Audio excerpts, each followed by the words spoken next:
उस रोज़ मनीष एक हाईवे के रास्ते से गुज़र रहा था कि तभी उसे कुछ बैंड बाजा जैसी आवाज़ें आई। उसने अपनी बाइक को रास्ते में ही रोककर उन आवाज़ों के पीछे चल दिया तो उसने देखा कि कुछ ही दूरी पर एक घर था जहाँ पर शायद शादी हो रही थी।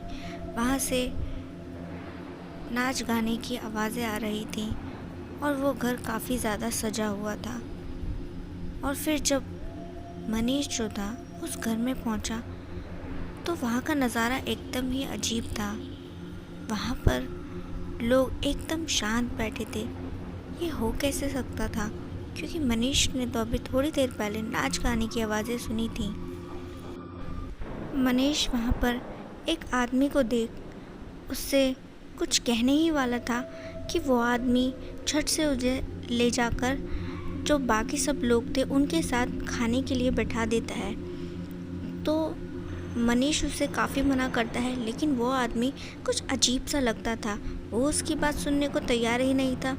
फिर वो आदमी जो था मनीष के सामने ज़ोर से थाली पटकता है और उसमें बहुत सारा खाना डालने लगता है।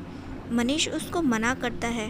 मनीष को यहाँ समझ नहीं आ रहा था कि ये किस तरीके के लोग हैं। और फिर इसी के साथ उसने देखा कि वो जो आदमी उसकी प्लेट में खाना कर रहा था, उस खाने के अंदर कीड़े चल रहे थे। इतना देखने के बाद मनीष ने अपने आजू बाजू बैठे दूसरे लोगों के खाने में भी देखा तो उन सभी के खाने में कीड़े चल रहे थे। इतना देखने के बाद मनीष घबरा कर उठ गया। तभी वो जो आदमी मनीष को खाना परोस रहा था उसने कहा, यहाँ पर बिना खाए जाना अच्छा नहीं माना जाता। आए हो तो कुछ खाकर ही जाना होगा। मनीष उसकी आवाज़ से थोड़ा डर गया था।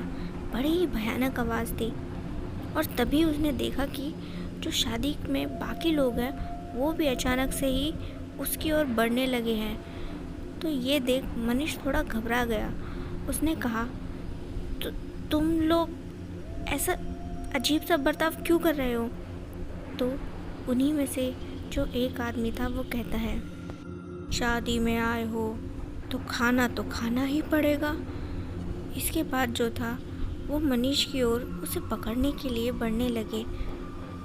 मनीष ने देखा कि उन सबके चेहरे अचानक से ही बड़े ही भयानक और डरावने हो चुके हैं। ऐसा लगता था जैसे वो इंसान नहीं बल्कि भूत है। वो सोचकर ही डर गया। उसे जब तक समझ में आया कि वो सब इंसान नहीं बल्कि भूत प्रेत हैं, वो एक भूतिया बारात है, ऐसा लगता था जैसे कि अब बहुत देर हो चुकी है। वो सब उसे पकड़कर ज़बरदस्ती वो कीड़े वाला खाना खिलाएंगे और उसे जान से मार देंगे। इतना सोचने पर मनीष अपनी हिम्मत हारने लगा था और वो सारे भूत प्रेत उसकी ओर बड़ी ही तेज़ी से बढ़ रहे थे कि तभी जो है मन ही मन मनीष अपने भगवान को याद करते हुए अपनी हिम्मत को बढ़ाने लगा। और इसके बाद जो था अचानक से ही अपने भगवान का नाम लेते ही मनीष के अंदर एक अजीब ताकत आ चुकी थी और वो फटाफट उस घर से बाहर निकला। तो उसने देखा कि वो सभी लोग उसके पीछे पीछे आ रहे थे। उसे अभी भी काफ़ी डर लग रहा था। उसे समझ नहीं आ रहा था कि वो किस तरीके से उन लोगों से अपना पीछा छुड़ाए।